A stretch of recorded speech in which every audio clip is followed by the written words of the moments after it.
DreAllDay.com. You're now tuned in to the show where you learn the discipline to show up day after day, to do the work, the confidence to put yourself out there boldly and authentically, and the mental toughness to continue showing up, doing the work, putting yourself out there, even when the success you've expected to achieve is yet to be achieved. And on top of all this, you get to use those personal initiative, which is the go-getter energy that moves me, you, him, her, them, and they, to go and make things happen instead of waiting for things to happen. And we put all this together into one bundle, one package, one mindset, one method, one philosophy, one book, several books, but one specific book. And we got more coming as well. And this daily masterclass, all under one umbrella that is called Work on Your Game.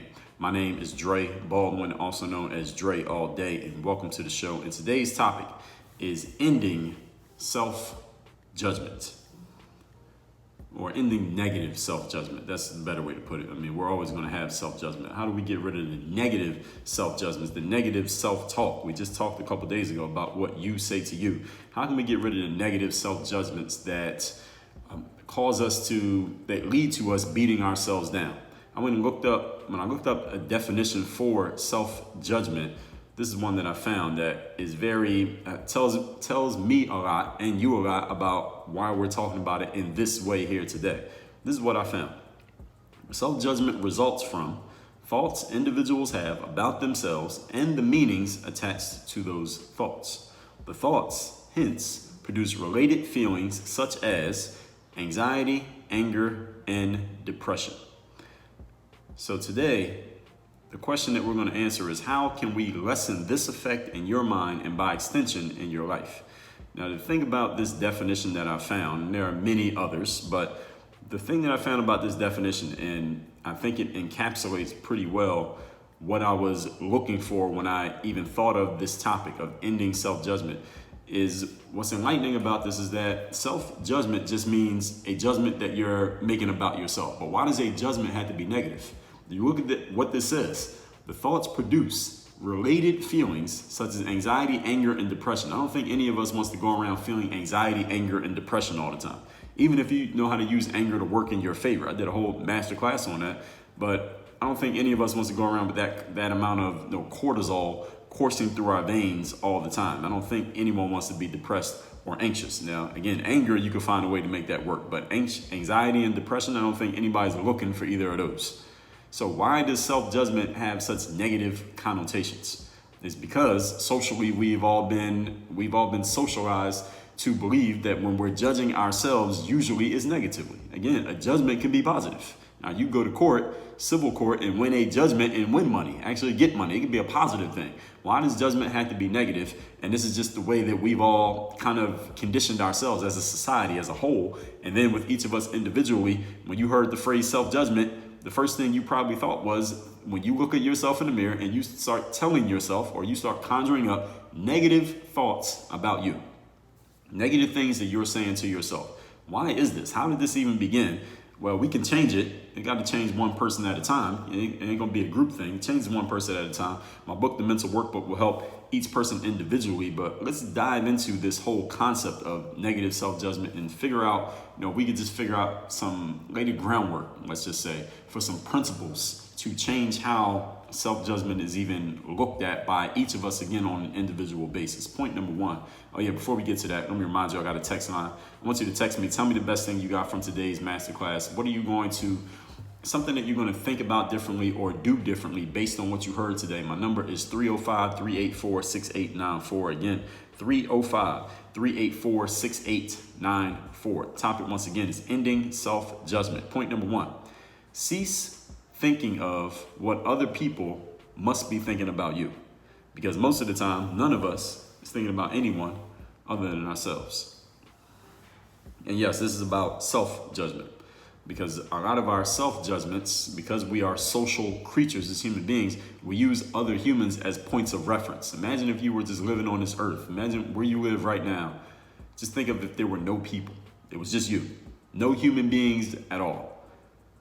You could just go outside and just do whatever you want. Go into a food store and take whatever food you want. There's no crime because there's no cops. There's no people. There's no one to talk to. No nothing. What would your self-judgment be then? You probably wouldn't even be aware of the concept of self-judgment because we got it from other people. Most of the time, other people are not thinking about you any more than you are thinking about other people. How often do you think about other people? I mean, really think about other people? Probably not that much. And even when you do think about other people, most of the time, it's someone you might think of for a moment in passing, and you completely forget about it by the next day. 24 hours later, you forgot you even thought about the person. You even forget who the person was.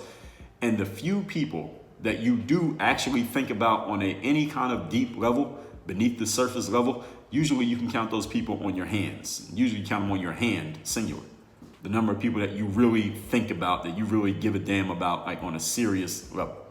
So, being that that's the way that you look at things, and it's the way I look at things as well, that I don't think about too many people, more than people I can count on my hands, that much.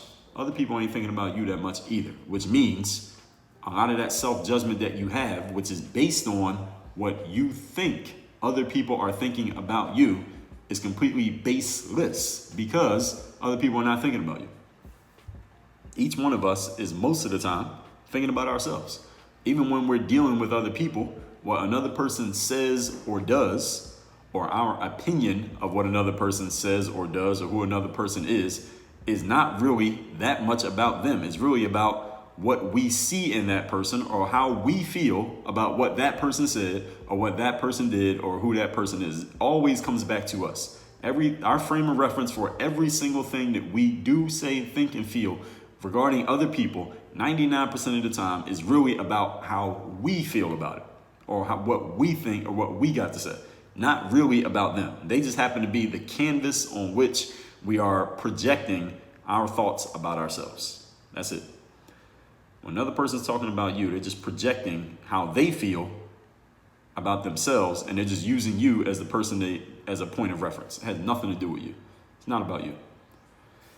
If we are all out here wondering all the time, and our self-judgment is based on what, quote, everyone else, close quote, is thinking about us, then that means none of us is actually doing any thinking at all, because nobody's thinking about you. Everyone else is concerned with them, just like you are concerned with you. All of us are just thinking about ourselves. I mean, think about you. How much time have you spent today? Let's just say today. It could be 5 o'clock in the morning where you are. It could be 5 in the evening. It could be 10 at night. Just so far today, since you woke up, how much time have you spent seriously thinking about another person? And then the time that you have spent seriously thinking about another person, this might be your significant other. It might be one of your kids. It might be your mom or your dad, or a very close friend or something like that. How many different people did you spend time really seriously thinking about so far today? And if we'll just say today, because you might have forgot about yesterday already. The number of people that you seriously spent time thinking about today, I guarantee you don't need more than one hand to count on. You don't even need all 5 fingers. Now, think about that. Keeping that in mind, other people are just like that. They ain't thinking about too many other individuals either. And the people that you did think about, I would give you maybe your significant other, your kids, maybe your parents, maybe a sibling, maybe a really, really close friend, maybe someone that you just saw maybe over the last 24 hours, you had some type of interaction with them, so it's fresh on your mind. Other than that, who are you thinking about? Probably nobody. Well, you're thinking about you. You're thinking about yourself. All of us are thinking about ourselves. So if you are judging yourself because you think other people have some negative idea or they're saying stuff about you, stop doing that, because it's not happening. You are conjuring up. That's your imagination at work. All right, and this is one place where you don't need your imagination. We got a masterclass on imagination coming soon as well. Point number 2. Today's topic, once again, is ending your negative self-judgments. Number 2, I said this in my book, Work on Your Game, that if you feel like, or you have conjured up through your imagination, some idea that other people are judging you, understand it's not really about you when people are judging you, or when it seems like they're judging you, or you're looking online and they're commenting and saying your name, or someone's looking at you and talking directly to you. Understand what they're really doing is sharing with you what they see of themselves in you. And that's why they're talking about you. So when people talk negatively about you, is because they see themselves as, for whatever reason, as better than you. And when people talk positively about you, is because they are seeing something in you that's making them feel good about themselves. That's why they say positive things about you. But it's really about them. It's not about you. None of us really has that much bandwidth for other people.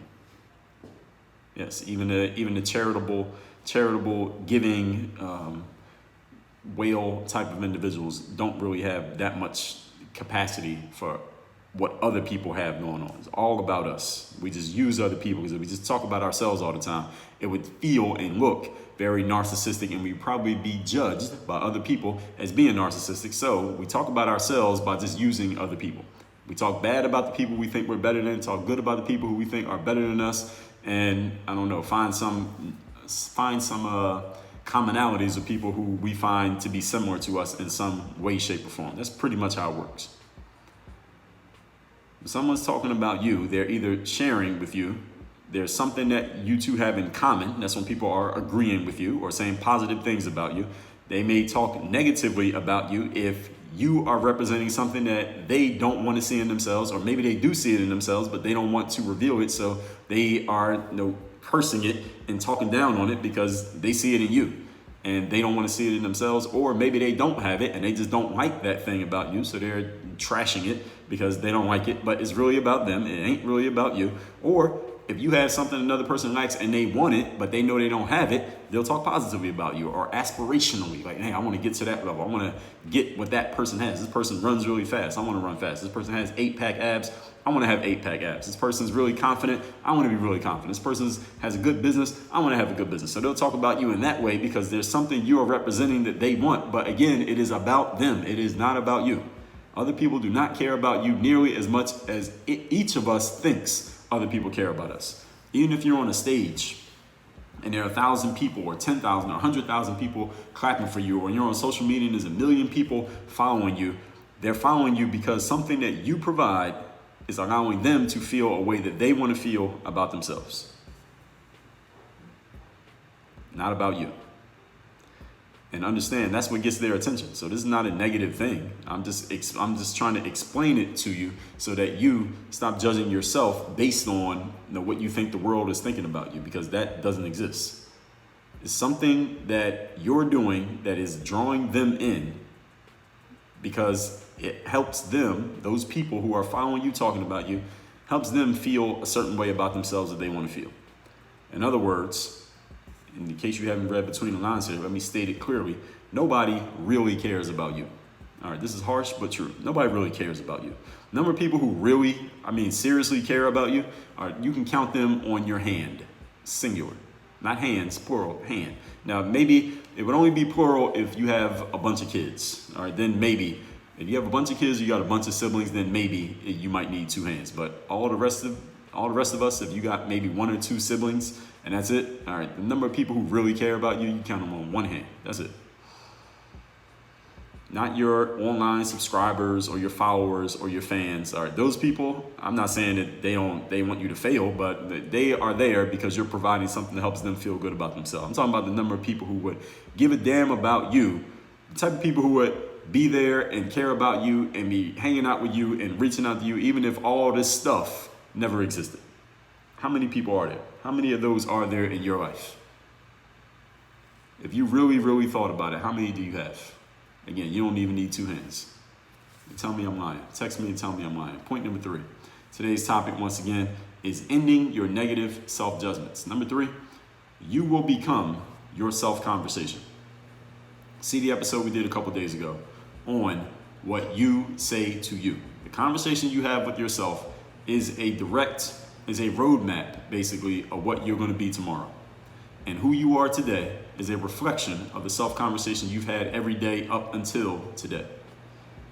Self-judgment has been socially accepted as a negative thing, again, because of this definition I gave you at the top of the episode. But self-judgment does not have to be a negative thing. Judging yourself, you can judge yourself in a positive way. We have just all been socialized towards this negative because of this ingrained fear that all of us as human beings have. We have nowhere to displace this fear, so we just put it on ourselves. We're with ourselves all the time. It does not have to be negative self-judgment. You can judge yourself as great. You can offer yourself positive assessments all the same way that you offer yourself negative assessments. The same way that you are your biggest critic, you can be your biggest fan.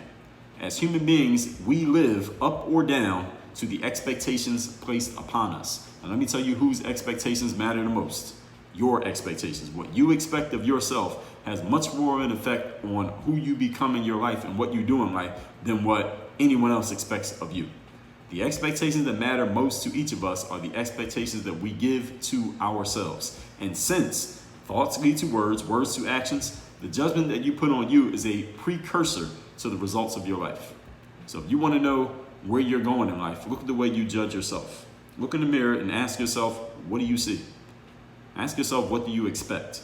That'll tell you exactly what your life is going to be tomorrow, next week, next month, next year, and for the next decade. It tells you where you're headed. If you want to change the direction that you're going and you notice you're going in the wrong direction, the first thing you got to do is stop going in that direction, catch yourself, catch your unconscious thoughts and make them conscious. Talk about this and Work on Your Game, also in the mental workbook, and then change them. You can choose to change them through changing your self-conversation. I'll suggest you read the mental workbook so you can do that. Again, that workbook is at workonyourgame.com. We'll make sure we put a link to that down in the show notes. Nico, put a link to mental workbook down in the show notes here, so make sure people can get to it. It's the second time I referenced it in the last couple of days. Recapping today's class, which is ending your negative self-judgment. The definition I found of self-judgment is that it results from thoughts individuals have about themselves and the meanings attached to those thoughts. Those thoughts hence produce related feelings such as anxiety, anger, and depression. So how can we lessen the effect, these negative effects that come from judging ourselves, and why does it always have to be negative? How did this happen? Point number one, cease thinking of what others might be thinking of you, because most of the time, only thing any of us is really thinking about is ourselves. Point number two, I said in my book, Work on Your Game, if it seems people are judging you, it's not really that they're judging you. They're just seeing something about themselves in you and using you as a canvas on which to project their own self-judgments. Think about how many people really give a damn about you. It ain't really that many people. And not all your followers or your subscribers online. It's probably enough people you can count on one hand that really give a damn about you. So don't think that the whole world is judging you. The world is not judging you at all. Everybody in the world is judging themselves, and they just use you so they don't have to talk about themselves all the time, because that has been established as a social taboo to talk about yourself all the time. So we just use other people to really talk about ourselves, but it seems like we're talking about them. Point number three, you will become your self-conversation. See the episode we did a couple days ago on your self-talk, what you say to you. Self-judgment has been socially accepted has been socially accepted as a negative thing, but it doesn't have to be negative. You can judge yourself positively. You can give yourself positive assessments. As humans, we live up to or down to the expectations placed upon us. The expectations that matter most to each of us are those that we give to ourselves. And since thoughts lead to words, words to actions, the judgment you put on you is a precursor to the results of your life. Send me a text. Tell me what you're going to do different based on what you heard today. My number is 305-384-6894. Or tell me, what's one self-judgment you've been having about yourself that you know you need to extinguish? Number again, 305-384-6894. Work on your game. Dre all day.